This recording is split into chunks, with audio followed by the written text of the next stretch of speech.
Tom Vasel here, and we are continuing our look back at 2016. And so today we're going to be taking a look at the best-selling games of 2016. Now, there's no way I can know complete numbers, so I'm using the numbers given to me from Cool Stuff Inc. Cool Stuff is probably the largest online board game retailer.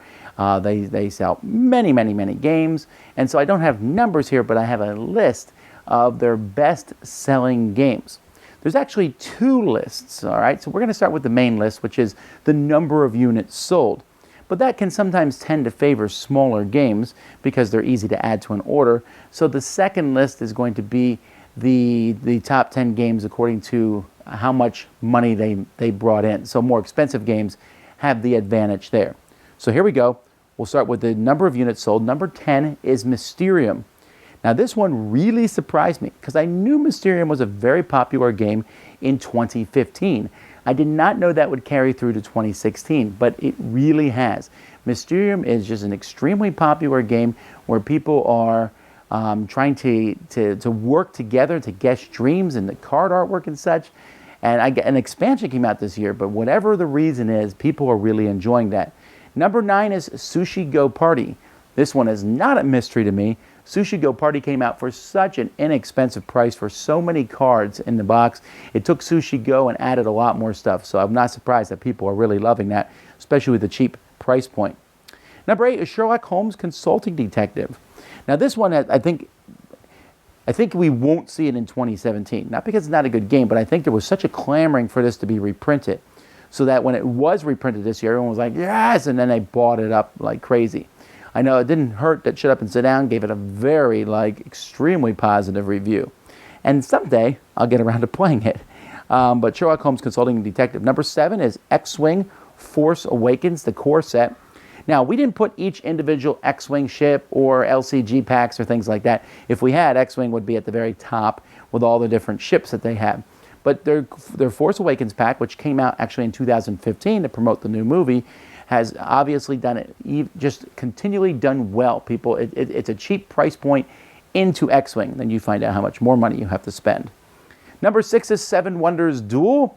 Seven Wonders Duel is a huge hit. Many spin-offs of games do not do well, the dice games or the card games, but this two-player version of Seven Wonders, which itself was extremely popular, is still going quite strong.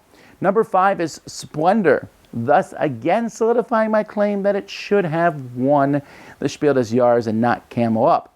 Camel Up's a fine game, but Splendor is so popular. It has come out several years ago, and it is still consistently on these most sold lists. It's a simple game. I guess that's a lower price point, and the components, the poker chips, have this high quality feel to them. It's easy to teach new people. It is a great game. Number 4 is Time Stories. Now, this one surprises me because I was thinking that Time Stories was like kind of a dying out game, especially since Time Stories is kind of a game that you need to keep buying the expansions for. You have to buy the expansions.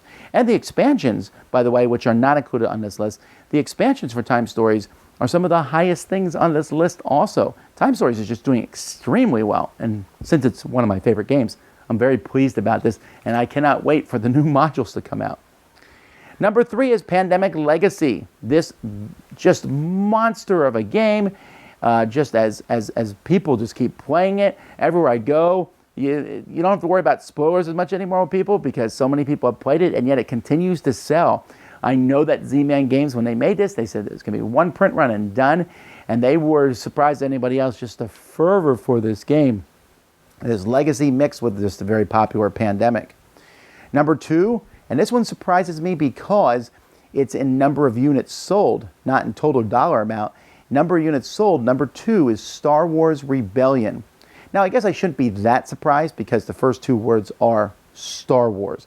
And it does go to episodes 4, 5, and 6, which are very beloved, and it comes with a ton of miniatures, and it recreates the movies very well, and it got stellar reviews across the board. Still, though, it's a pretty pricey game, so for it to have sold that many copies is a little surprising to me, but fantastic game. You certainly should check that one out. And the number 1 games, which I think surprises no one because it just sells like hotcakes, is Codenames. Codenames just keeps trucking along. It is a party game. I saw it being played multiple times at the Dice Tower Cruise, and just at every convention I go to, I see people playing Codenames. I see people playing Codenames in my group. I'm sure that, Codenames is just one of those games that 10 years from now we'll look back and go, yeah, I remember Codenames. Oh yeah, it's still around, still being sold today. Now, when it comes to dollar amount, there's not as much crossover as you think. There's only 4 games that are on both lists. Number 10 by the way, Onitama, Dice Tower Essential, just missed the units sold. It was number 11. But I still think it's pretty cool for an abstract game. But number 10 is on the dollar amount is Fury of Dracula. And here I would just surmise that it's possibly because the Games Workshop and Fantasy Flight are splitting ways. Fury of Dracula is going out of print. Who knows when it'll come back in? So buy now. That might be it, but it also is a really good game. Number 9 is Codenames, even though it was number 1 on the other list, it's such a cheap price point. Number 8 is Blood Rage. Blood Rage is still going strong. People are really enjoying it. It certainly is a game. It's one of those games I see being played a lot. It has a high price point. Doesn't have the Star Wars power behind it, but it has Eric Lang and Cool Mini or Not. Number 7 is Star Wars Imperial Assault. Again, we see Star Wars coming in. Imperial Assault certainly has a lot of the expansions, and a lot of the expansions in single figures for Imperial Assault were very high on the list. It has that almost that crack addiction type thing. Oh, get more Star Wars, get more Star Wars, get more Star Wars. So, and this is where it all begins. Number 6 is Scythe. Scythe, of course, and this one was a little surprising to me, not because I don't think Scythe is popular, but because so many people backed the game. And yet, that backing, and then all the reviews came out, and the reviews were very positive, and people were talking about how much they liked it. I taught it to some people last week, and they came out of it and were like, oh, we got to play more of this game. It has that feel to it, and that's pretty cool, so not a big surprise there. Number 5 is Through the Ages, New Story of Civilization. This is the reprint of CGE. This one I think is on the list because it's not easy to find this version of Through the Ages in America. I don't think it's in many of the stores because Eagle Griffin still has the license to it in America. CG has the license to it elsewhere. But the CG version is just way, way better. Very nice. It was a good upgrade to the system. Number 4 was on the other list. That's Pandemic Legacy. Just big surprise there. Number 3, Time Stories for the same reason. Number 2 was Mansions of Madness. Here's another very expensive game, which is why it's on this side of the list. That's sold quite a bit, not as much as the other list for the top 10.